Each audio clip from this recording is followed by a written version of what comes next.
Hey guys, welcome back into another video. So I got the new Halo Encyclopedia, and there's some interesting stuff in there that we're gonna go over.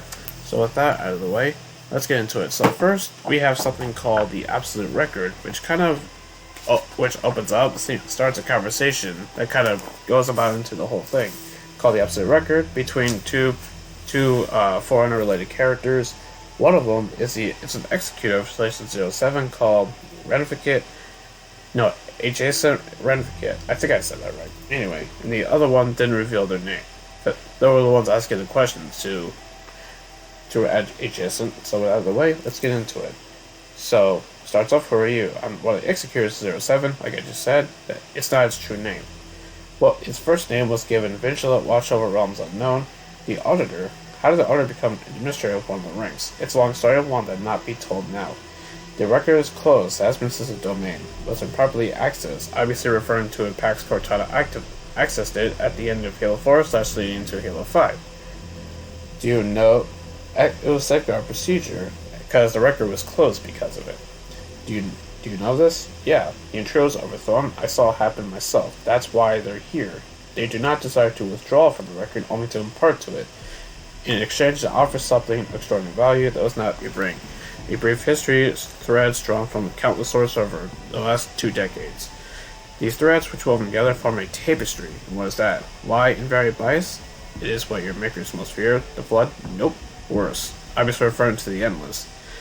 How is that possible? Possible? It was inescapable, do you not think? All that's been hidden eventually comes to light. I've seen her with my own eyes. Although she was stopped, the work she began continues unseen. It's only a matter of time.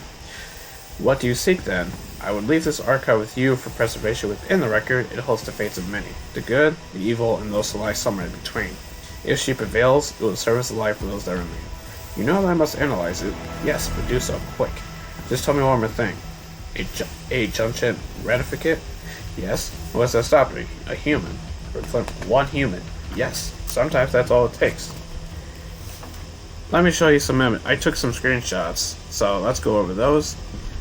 So this is what Offensive Bias himself looks like as it kind of goes over his purpose, which was a counter to Mendicant when Mendicant joined the Flood and turned on his creators, the Foreigners. And as Offensive Bias eventually defeated him and essentially took out most of his Flood fleet, and after Mendicant was sealed in the Ark, which connected a theory that many people have been theorized for years, especially with the hologram on that one Halo 3 multiplayer map, that Mendicant, that was actually on top of the burial site of Mendicant Bias on the Ark. And it also mentions that it would not be the last time Offensive Bias would be called to intervene and stand watch over a grave threat in the entire galaxy. I think we all know what that is now, because if you really think about it, I think it's no coincidence that one of the most, AI that Foreigner had to create to stop because one of their own went to the Flood, kind of like how Cortana turned against humanity at the end of Halo 5. It's no coincidence that I have a big parallel there, and I think he is the reason why Chief and the weapon survived after the collapse of the auditorium at the end of Halo 5, but I'll go deep into that later. Anyway, let me show you some images now. We already looked at Offensive Bias. Now let's take a look at this. This is the precursor AI called Abaddon. Why do I bring this up? Well, take a look at this. The shape of a Guardian from Halo 5 is identical, nearly identical, if not completely, to what the Abaddon AI looks like. So it seems like it's no coincidence that they look almost identical. So it's obviously implied that the Guardians are actually Precusor origin. So, that kind of blows my mind, but obviously it has the metal that the Foreigners are known for, so obviously the Foreigners took it and modified it with their, obvious metal design, but obviously they couldn't really change much about the overall design of the Guardian. So there you go. Their Precusor origin, which is pretty shocking. I would not have expected that, so it's kind of weird. And let's move on to the Endless section.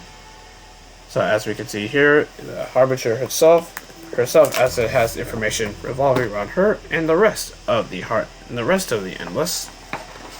which is kind of not much of what we already do, but to complete, the Exile is an enigmatic civilization of alien creatures who mysteriously survived the fire in the array. 100 millennia, little is known about their nature, but through careful observation indicates they somehow have the ability to manipulate various forces and energy types, including perhaps the most troubling elements of time itself. Though to what extent is unknown, they're clearly really intelligent, who, following imprisonment at the hands of foreigners, are suddenly set free from the banished. When the remaining foreigners ventured out to receive life, they found what should not exist. Something had, in fact, survived it. With the foreigners' time in the galaxy of path Telgreth rapidly coming to an end, they realized that their plan to pass on the mantle of responsibility was suddenly great peril.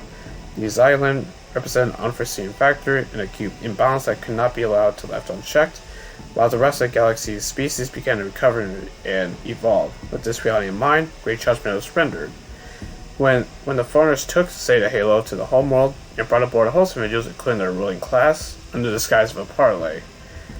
Within the auditorium, the Xylan were sent to exile in time. The Monitor and other constructs were in tests on them in hopes to unlock the secrets if they were immune to Halo, which I think if they survive the Halo ray, they are immune to it. Might they also be immune to the flood itself? I'll get into that later. There were questions that needed answers to use Zeta Halo's capabilities, many of which each of the older design.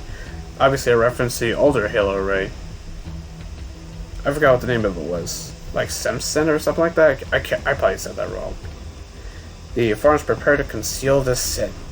Over time, a few of them had survived this kind of imprisonment, roamed the galaxy in secret, visiting scattered outposts and installations in the hope they would find a solution. Many millennia later and far removed, it seemed a potential solution had been even found. That last part about like a few kind of traveling the galaxy, now there's a theory going around that I would agree with. I actually agree with that, actually. Which is that the, you remember, I don't have images of it, but do you remember that terminal back in Halo CE Anniversary? Where the Monitor found a ship that crashed on Alpha Halo but could not translate the SOS it sent out? I'm convinced now, and many and others are as well, that it is a endless ship. So we didn't know what they were way back then, back in 2011. So now it kind of makes sense that it was an endless ship, because as they said, the Foreigners essentially wiped any record of the endless existence because they wanted to hide them, for all eternity, until now, obviously. Anyway, when the Banished arrived, after Aatrox discovered this, he went to Zeta Halo to try to free him himself, because after he realized he could gain some very powerful allies to use as disposal. I know I said allies wrong, but whatever. That's obviously why he escaped the Ark and went to Zeta Halo himself. When the Banished arrived, they began looking for a location where they might find the Endless. Within a matter of months, their efforts were met when they found the Harbinger. Once being freed, she began the task-conducted search for the rest of her kind. However, freedom wasn't the only task in hand. The order had to be restored and restitution made. Working with Estrom, she located the conservatory and descended upon despondent pirate, dismantling the Monitor and extracting its core. When she interfaced with it, the Harbinger attempted to access systems within the ring, the first of which was the local Nexus and its network spires. The spires began to restore land masses and repair the damage done to the auditorium during Cortana's self-destruction, and when she moved the location of the ring. But, which is kind of why now it was, remember, because Zeta Halo actually wasn't near a gas giant when the game's official events began after the attack on the Infinity. So, which is kind of normal with Halo rings, where they're on, near a gas giant. That wasn't the case with Zeta Halo, since it was moved from its original spot. Anyway, the Harbinger's reformation held a far greater purpose: remake it as it was before, but this time to purposes and specs not prescribed by the foreigners, for an end that only the Harbinger knew. The reformation was cut short by Chief and his companions, who, after eliminating Estrom, stormed it and defeated her. However, her efforts were not in vain, as she was able to finally discover the whereabouts of her kind, delivering a message of impending anticipation, a challenge that both humanity and the Banished must be prepared to endure, but to an extent remains unknown. And that's the end of that. That's kind of Now let's go back to the beginning, like where that conversation will end the book. Did you capture all of it? Yeah, I'm preparing it for integration. It's interesting. Why do you say that? The emergence of this reclaimer. After all this time, was not that Librarian's desire from the beginning that humanity would rise and lay hold to the mantle? Yes, but his resilience, his spirit, that gives of himself even beyond his own limits. It's remarkable. The gradient is the only thing that could save humanity now. So, wow. Let's kind of discuss that for a little bit. So, the Guardians are Precursor origin? I'm convinced. I am absolutely convinced now. I'm 100% in the camp that they are Precursor in origin in some way. That the Endless, obviously the Guardians, as we kind of know, it's no coincidence by the design, look exactly like the Abaddon AI. It's no coincidence. It really isn't. Anyway, let's go back to the Endless. So, I say, like, the efforts of they've been able to have some form manipulation over time itself. Wonder how the Halo franchise is gonna handle, time like that. That's gonna be interesting to see how that comes about. And going back to the ending of Halo Infinite, when Chief and the Weapon finished off the Harbinger. So after that message from Cortana, and the auditorium starts falling apart, much like in Halo 3, with when Mendicant helped Chief escape from Alpha Halo, the new version of it. I am convinced now that he's the reason how that portal just out of nowhere just opened up. It's no coincidence. Cause essentially doing what Mendicant did in Halo 3, where he helped Chief and Cortana the Arbiter escape Alpha Halo, B or whatever, after the firing of the ring, and the Ark was massively damaged as a result. So there's other stuff regarding the Ark too that I may go over later in another video if you guys kind of like this stuff. But anyway, so it seems that place where the game ends, I think that's the burial site for the Endless. I think that's where. And the fact that Chief and the Weapon were gone for 3 days, yeah, time is definitely going to be something that the Halo franchise is going to be, I guess, exploring a little bit, especially with the Endless now involved. I don't know how I feel about that. It could be really good or it could be really bad.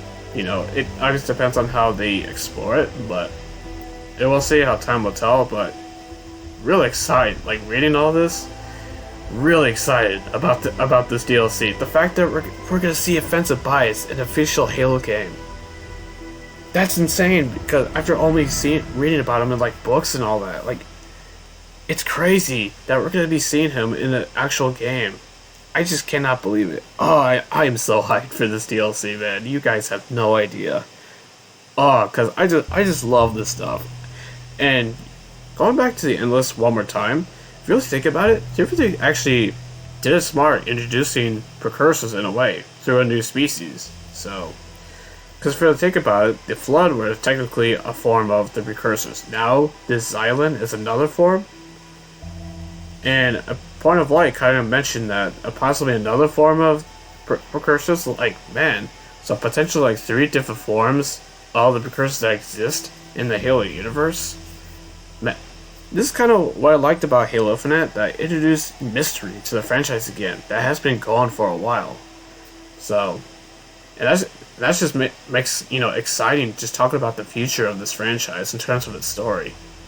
And I am really, really excited to see what comes next for Halo Infinite's story. I'm on board. I am definitely on board, and I can't wait. So, what do you guys think of all this? Let me know down in the comment section below. If I do another video on the Encyclopedia, maybe it'll be about the new Flood forms. Maybe I'll have to take pictures of that one, and to show you guys, because there were some really interesting facts in there. I still gotta read the rest of it. I just kind of skimmed over it a little bit, mainly like for this kind of video. But anyway, let me know what you guys think, and I will see you guys in the next video. Until then, have a good one. Later.